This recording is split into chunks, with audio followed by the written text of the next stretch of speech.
What are you keying on for Game 6? Keep doing what you're doing. You keep getting what you're getting. And for Giannis Antetokounmpo, that's attacking in the paint and being physical, because that's what he's been doing. He hasn't been settling for threes, Jacoby, and he's actually been a lot more confident driving to the basket and playing strong in the paint because he's been making his free throws in this series. So for Giannis, he's been outstanding, Jacoby, unstoppable.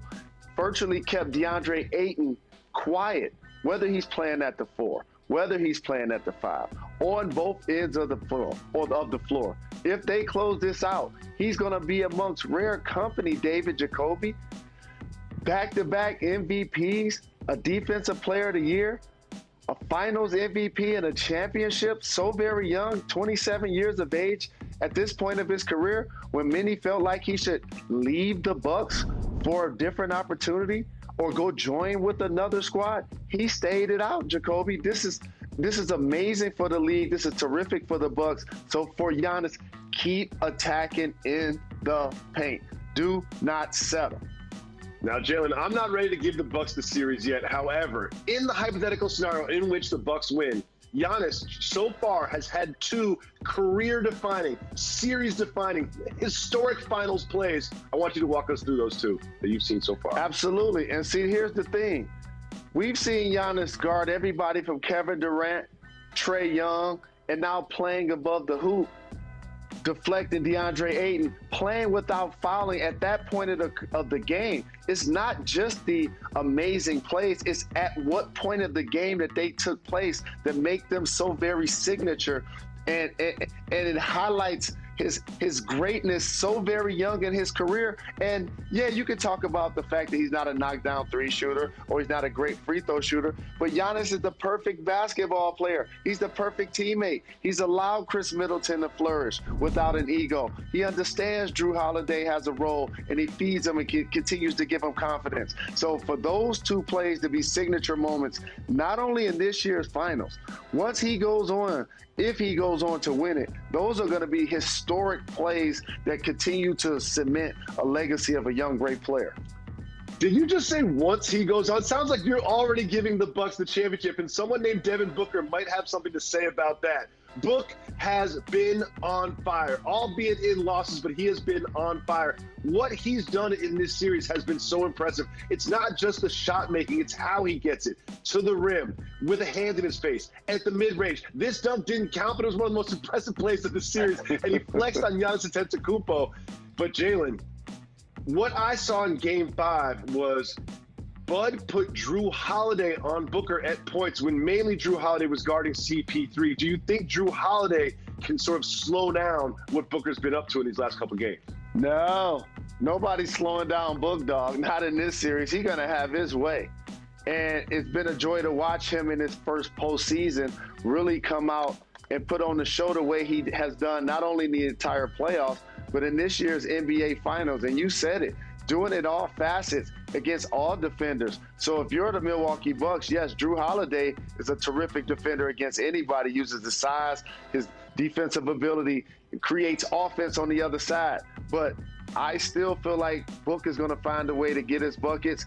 To me, you want Drew to continue to focus on shutting down CP3. You don't want to get that guy going. Well, someone who's gotten going lately for the Bucks is Chris Middleton. And Jalen, one thing about his game that just baffles me is it seems like it doesn't matter if he's contested or wide open because he hits the shot regardless. Like, look at the defense he hits shots over. How does he do that?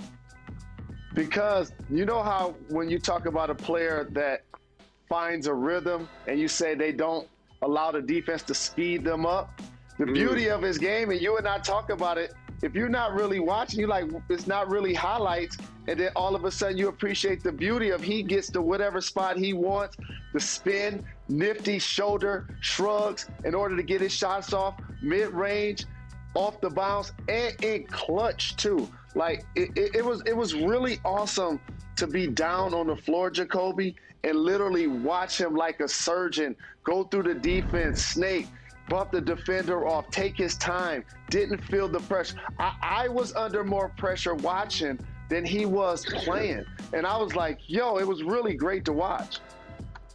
Well, one of the things that Chris Middleton did, which I was surprised by, is he kind of hunted CP3 a little bit and used his height to get his shots off, especially in the mid-range. He's on a little turnaround that he hit. But, Jalen, let's not forget, after Game 2, when we all thought the Suns had this thing wrapped up, we were ready to give Chris Paul his final championship, that final piece, that last gem in the crown that he needed to go to the Hall of Fame. Tonight, he faces elimination, and so it tells me that he's going to be a tough out in an elimination game. What do you expect from him tonight amongst his struggles in the last couple of games? I was not counting out the Bucks after they were down 0-2. I said that they would tie this series, sir. And here's the thing about CP3. He has an opportunity for redemption. The way we saw him close out the Clippers was historically great. The way he started this NBA Finals was outstanding. And you mentioned this to me. Chris Paul was looking at his hand. Not to be giving any player an excuse at the NBA Finals. We got to show up and we got to ball. But whatever the case may be, his struggles these last couple of games, unfortunately, going down as a Hall of Fame player, unfortunately, he's been a part of a couple of situations where his team has been up 2-0 and then gone on to lose the series. And so you don't want that to continue to follow a Hall of Fame player. But again, I feel like he's going to find a way to have a big game. If you look at the numbers, he has some really good stats. And they were actually, quote unquote, CP3 type of stats. Like the impact of him isn't necessarily in the numbers. It's him being a bulldog, him playing with pace, him being feisty out there, him being an agitator out there, and him being a leader. Like, he's the kind of guy that they're going to need all of those attributes and more if they're not going to allow the Milwaukee Bucks to win the world championship tonight. Thanks for watching ESPN on YouTube. For live streaming, sports, and premium content, subscribe to ESPN+.